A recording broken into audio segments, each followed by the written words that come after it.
Hi, how's everyone doing today? And we are going to be talking about sports media, specifically with the LA Lakers, as the LA Lakers are a sub 500 team now as of the date of this recording, and they have been one of the most disappointing teams to watch in the entire NBA with all the star talent. And we need to really understand what the media is portraying the Lakers as. And I'm having a problem with the fact of what they're posting on digital media and things like that. And it's been a problem for the past couple years, as I've noticed. And I actually went down a couple months ago, and I went in and I counted since the World Series had started, how many posts did the World Series get? And you'd be surprised. A lot of the times they were posting more LA content than the actual MLB World Series on their Instagram page, their Twitter. It's become more prevalent as the Lakers have gotten worse. And I understand, before I preface and get into this, I do need to preface this video. I understand the reasoning why they want to talk about the Lakers. They want to talk about the Dodgers. They want to talk about the Rams. They want to talk about anything that's LA related because it is the biggest market. And when these teams are the best in their own respective leagues, I fully understand why you want to talk about them. I even understand when they're terrible, you want to talk about them. But when they're in that gray area, that mediocrity and that not so good range, but they're not bad, they're just not great, and you consistently talk about them and negate all the interesting teams that are in the NBA, even teams that are in the LA area that you ignore, such as the Clippers, who are having such a remarkable beginning to the season without their two stars, and they're still a viable playoff team and have beaten the Lakers multiple times.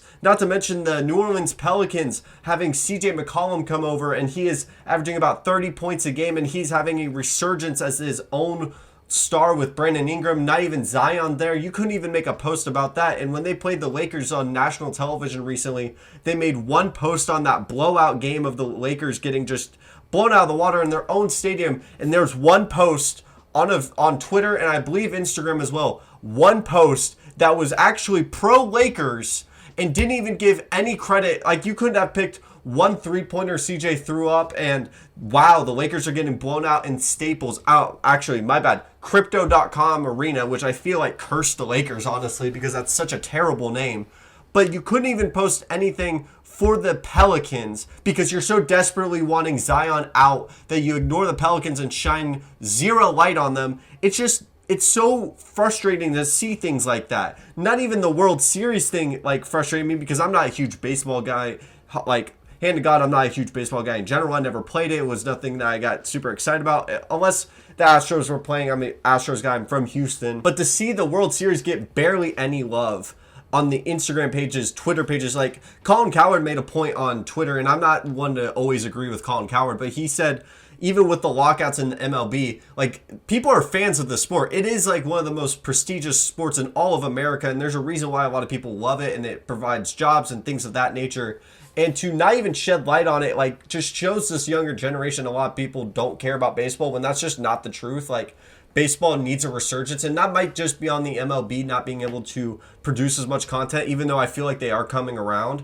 And I understand I am criticizing the media that I want to join. This is the field and career that I want to join, is the media world for sports. And it mainly is for this reason. I want to shed light on more stories than just the baseline. And I am talking about LA, and I am just doing what everybody else is doing, talking about the Lakers. And I'm not even going to talk about how bad they are because you don't even need me to tell you. I mean, trading for Russ was a bad idea. Malik Monk's overrated. THT is not the answer that you hoped that he was, because you overrate any kind of potential that the Lakers players have.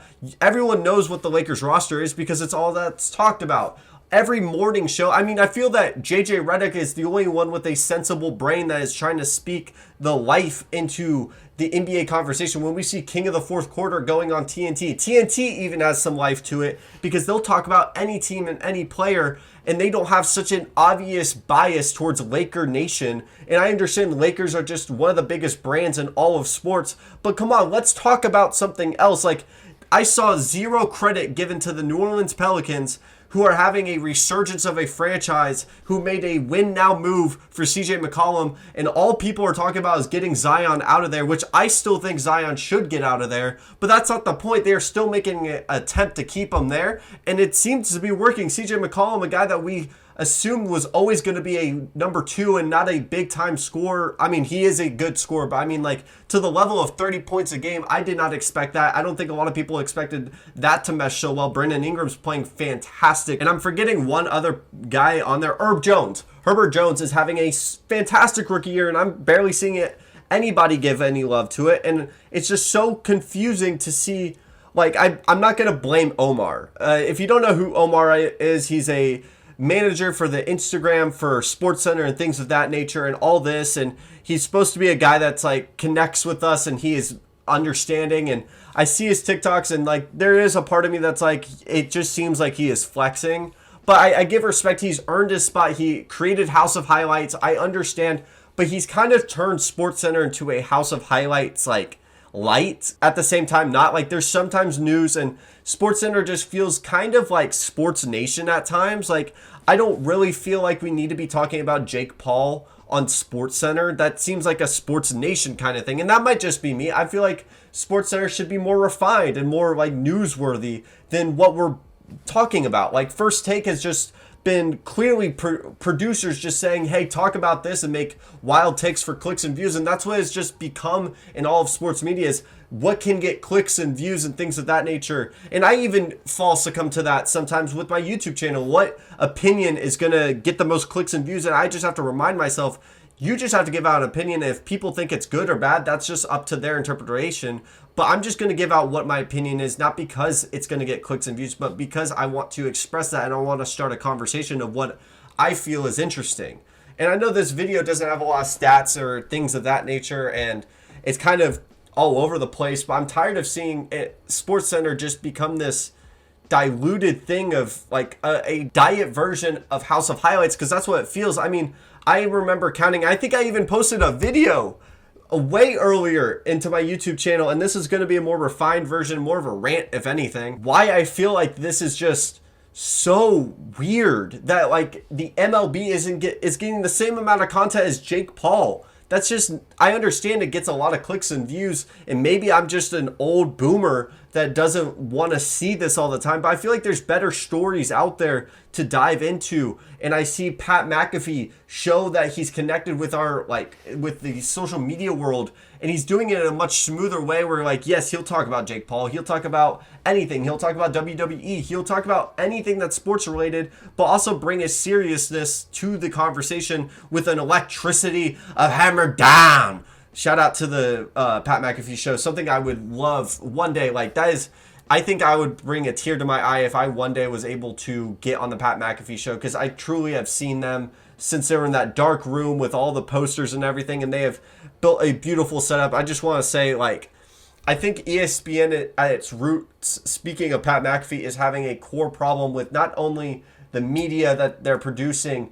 The shows are clearly biased towards anything that's Laker related, and it's just disappointing knowing that, yes, they're a fun topic to talk about, especially when they're bad, but when it's the only topic and you negate talking about the Suns and the Bucks and all these smaller markets just because you want to push a Lakers narrative that they could get in the play-in when they most likely will get swept, and then all of a sudden people will stop talking about the playoffs less and you move on to the next thing. It's just really annoying knowing that there's better stories in the NBA and you just go to the same old, and you have Kendrick Perkins who's just making obvious takes that he doesn't truly believe in. I'm not here to try to bash them the whole way through. I honestly one day would love to have an interview with any of these guys and really try to get to the core of what they believe in, because sometimes it feels very chaotic and you make these takes just so people can talk about it in the comment section of SportsCenter, when in reality, and what most people want to see is, what do you actually think? It's not a bad thing to have a take such as saying, I think Joel Embiid's MVP, and I'll tell you why, instead of saying, I think DeMar DeRozan should be MVP, instead of going with an outlandish take where I've seen people say, you know what, I'm going to go with Steph Curry when he's clearly not in the running right now. It's just like you're saying things just so that people will click on it, and it's just disappointing to see, because even YouTube has turned into this, and I don't want First Take to just become this, when honestly it might have been like this the whole time, and I just might be crazy, and this is what sports media has always been. But I feel like it's just gotten so much worse over the past couple years, and it doesn't help when you have the Instagram and the Twitter. One post for the Pelicans blowing out the Lakers, and it turns out to be a Malik Monk post. It's not even for the Pelicans. I mean, come on now. You got to do better than that. Everyone has gone to digital media now.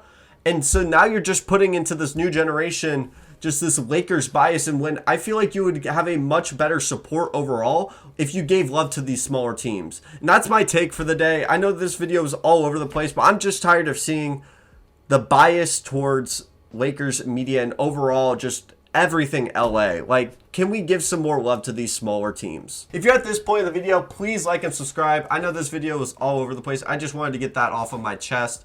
And if you have any hot takes when it comes to NBA, college football, or NFL, leave them down below. I'm going to be producing as many videos as I can throughout the week. And our goal is to make 1,000 subscribers by the end of summer. I will do some sort of challenge of some kind. But thank you so much for watching and have a wonderful day.